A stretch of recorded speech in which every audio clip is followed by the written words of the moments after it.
दिल्ली में पहली बार 24 दिसंबर 2023 से 2 जनवरी 2024 तक सिद्ध मनोकामना पूर्ण यज्ञ 10 विद्या का। आज हम हैं सिद्धपीठ सनातन धर्म शिव मंदिर सभा, गिरनार पर्वत, प्राचीन शिव मंदिर नॉर्थ वेस्ट मोती बाग में। यहाँ पे हमारी मुलाकात आनंदेश्वर बाबा जी से हुई है। आइए हम बाबा जी से पूछते हैं कि यहाँ पे जो 10 विद्या का यज्ञ हो रहा है आखिर वो क्या है। हर्ष की बात है और बहुत खुशी की बात है कि आपके चैनल ने इस बात को पूछा कि 10 महाविद्या यज्ञ क्या है। 10 महाविद्या यज्ञ यह है कि एक देवियों को सब जानते हैं, लेकिन 10 देवियों को दिल्ली एनसीआर में बहुत कम लोग जानते हैं। 10 महाविद्या यज्ञ सच में बहुत कम लोगों के प्रारब्ध में, कम लोगों के ज्ञात में है कि 10 महाविद्या कोई यज्ञ होता है। और दिल्ली एनसीआर में ये यज्ञ भी पहली बार ही होने जा रहा है। 10 महाविद्या यज्ञ वो है जो काली माता से मंगलामुखी आपके 10 देवियों का आह्वान है। जैसे बोला जाता है कि राजा दक्ष की सुपुत्री, राजा हिमाचल की पुत्री माँ भगवती पार्वती, माँ पार्वती के दशांश है 10 देवियाँ, और आपके शरीर के अंदर भी 10 द्वार है। उस 10 द्वारों के द्वारा आपका शरीर संचालित होता है। उसी प्रकार से 10 देवियों के माध्यम से यह पूरी सृष्टि, यह पूरा ब्रह्मांड संचालित होता है। और इस 10 देवियों का आह्वान करने का नाम 10 महाविद्या यज्ञ है।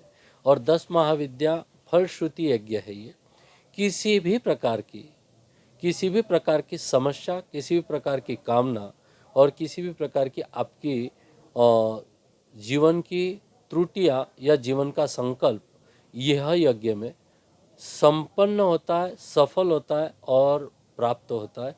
यह इस यज्ञ की महत्वता है। और आपके जीवन में 10 महाविद्या यज्ञ आ रहा है आपके दिल्ली एनसीआर में प्रथम बार।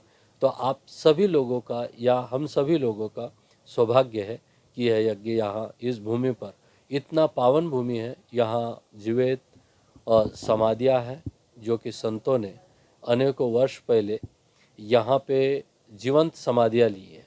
जैसे हमारे अखाड़े से दादा हेमराज गिरी जी महाराज है, पहाड़ी वाले बाबा जी हैं, हमारे अखाड़े से सरस्वती गिरी जी महाराज हैं, और यहाँ इससे पूर्व महंत नारायण गिरी जी महाराज जी ने अपनी सेवाएं दी है। यहाँ अनेकों अनेक संत हुए।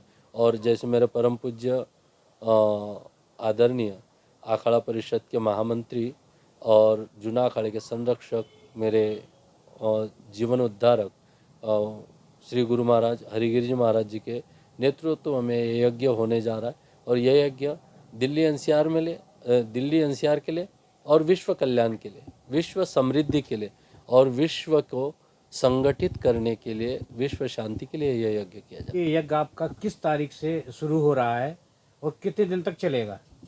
यह 10 दिन का यज्ञ है और 10 दिन में 10 देवियों का आह्वान होगा।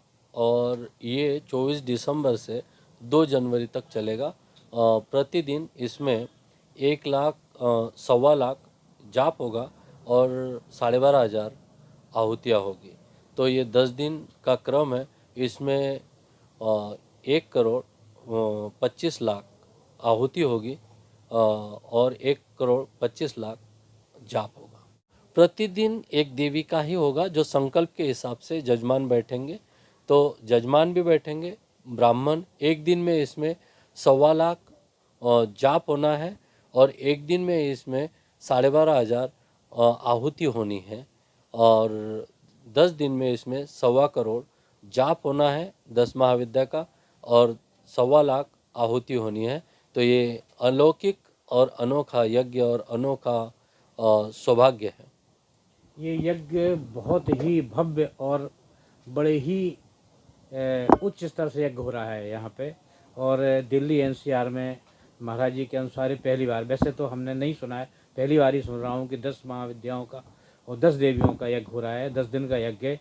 महाराज जी, इस यज्ञ में तो कितने लोगों के, पंडितों के, सब लोगों के आने की संभावना, संत लोगों की आने की संभावना? इसमें संत पूरा अखाड़ा परिषद होगा पूरे दिल्ली के मंडल, दिल्ली के मतलब मंडलेश्वर, महामंडलेश्वर, महंत, श्री महंत और अखाड़ा परिषद के सभी पदाधिकारीगण, इसमें आचार्य महामंडलेश्वर कैलाशानंद गिरिजी महाराज जी भी उपस्थित होंगे। आचार्य महामंडलेश्वर आनंद पीठाधीश्वर बालकानंद गिरिजी महाराज जी भी उपस्थित रहेंगे। इसमें अखाड़ा परिषद के सारे पदाधिकारी जैसे कि श्री महंत रविंद्र पुरी जी महाराज जी, जो कि मेरे बहुत ही प्रेमी और उनका आशीर्वाद सदैव मेरे ऊपर बना है, और मेरे गुरुजी के नेतृत्व में गुरुजी के आशीर्वाद से ये सभी लोग यहाँ पे उपस्थित होंगे। और जैसा कि गुरुजी से बात हुई थी, एक या दो गुरुजी के कहे अनुसार शंकराचार्य की भी उपस्थित होने की संभावनाएं हैं। महाराज जी, हमने थोड़ा इधर भ्रमण भी किया है, हमें अभी गाय नहीं दिखी यहाँ पे, तो गाय के बिना ये कैसा आपको महसूस हो रहा है? क्या यहाँ भी गौशाला की कुछ प्लानिंग है? गौ के बिना हमारा जिसको बोलेंगे कि हमारा धर्म अधूरा है, तो गौ के लिए हम लोग व्यवस्था देख रहे, और जैसी गौ माता का आह्वान कर रहे, और जो भी भक्त अगर कोई चाहता है कि गौ आश्रम में देनी है तो गौ माता को दे भी सकते हैं, और गौ माता यहाँ रखने का पूर्णतया समर्पण भाव से प्लानिंग है। बहुत बहुत धन्यवाद आपका। बने रहिए आप अखंड भारत टीवी के साथ में, और हमारी सभी लोगों से गुजारिश है, ये प्रार्थना है कि यज्ञ में जरूर शामिल हों और अपने आप को इस पुण्य के भागी बनाएं। धन्यवाद। ऐसी ही और वीडियो को देखने के लिए चैनल को सब्सक्राइब कीजिए, वीडियो को लाइक कीजिए, कमेंट कीजिए और शेयर कीजिए।